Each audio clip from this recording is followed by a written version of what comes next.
Alisa Dezik mengalami lenguh badan. Ada lenguh sikit? Lenguh banyak sebenarnya. Lenguh kat sini, lenguh kat belakang. I see.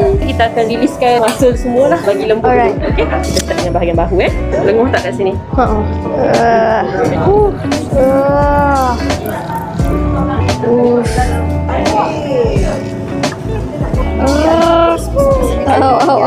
Alright, Alisa. Okay. Kita buat cracking sikit Kak Alisa.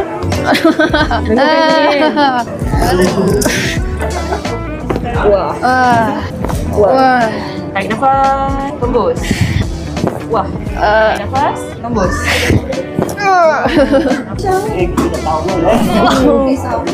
Sarawak betul.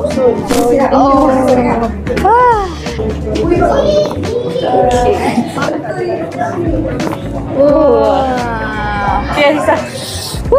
So, alhamdulillah leher rasa macam dah boleh macam like pusing dah macam tak lenguh sangat. Bahu also dah macam like dah macam So bila datang sini rasa a lot.